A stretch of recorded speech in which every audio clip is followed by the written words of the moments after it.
बोलो श्री कृष्ण भगवान की जय। बोलो लक्ष्मी नारायण भगवान की जय। चतुर्थ अध्याय। आज पुरुषोत्तम मास महात्म्य का चौथा अध्याय आपको श्रवण करा रहे हैं। आप भगवान नारायण का चाहे 12 अक्षर मंत्र पहले जप कर लीजिए, ओम नमो भगवते वासुदेवाय या लक्ष्मी नारायण हरि, इस प्रकार से आप 11 बार 5 बार बोल करके इस कथा को श्रवण करें। चौथा अध्याय। तो कल आपको सुनाए कि मलमास हाथ जोड़ करके और भगवान नारायण के पास पहुंचा। आंखों से आंसू की धार बह रही है।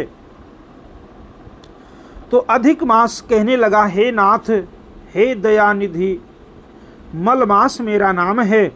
मैं बलवानों से तिरस्कृत हूँ, क्योंकि समाज ने मुझे तिरस्कृत कर दिया है, हमारा कोई सम्मान नहीं करता है। हे प्रभु, मैं बहुत दुखी हूँ,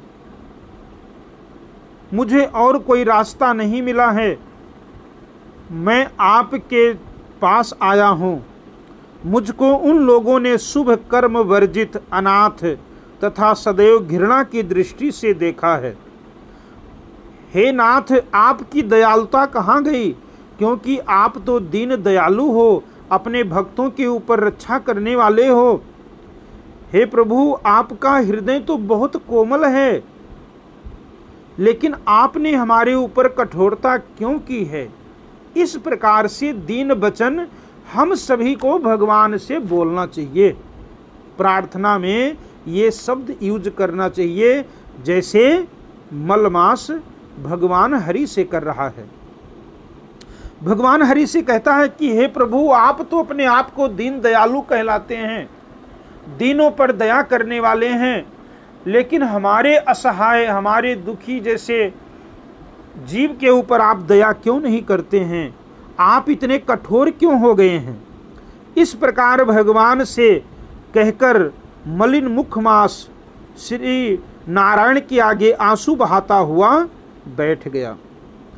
तब द्रवीभूत हरि आगे बैठे दीन बदन मलमास से कहने लगे। भगवान हरि मलमास से कहते हैं कि हे तात, तुम अत्यंत दुखों में डूबे हो। ऐसा भारी दुख तुम्हारे मन में क्या है? तुम किसी तरह का सोच मत करो।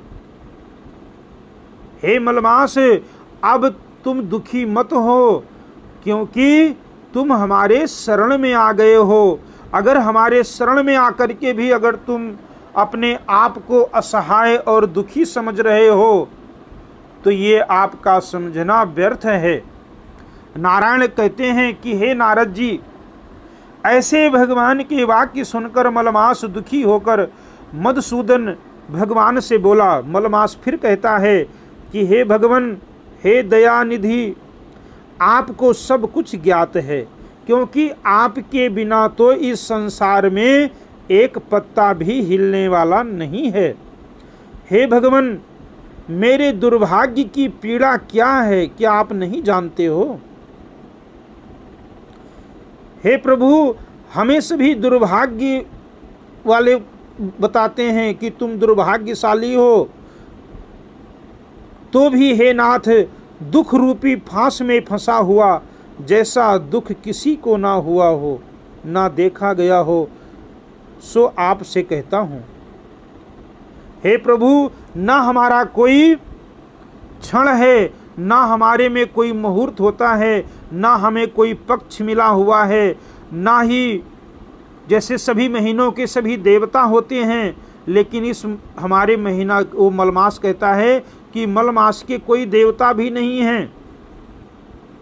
हे प्रभु, ना मेरा कोई नाम है और ना ही मेरा कोई स्वामी है, ना ही मेरा हमारे महीने में कोई धर्म का काम करना चाहता है।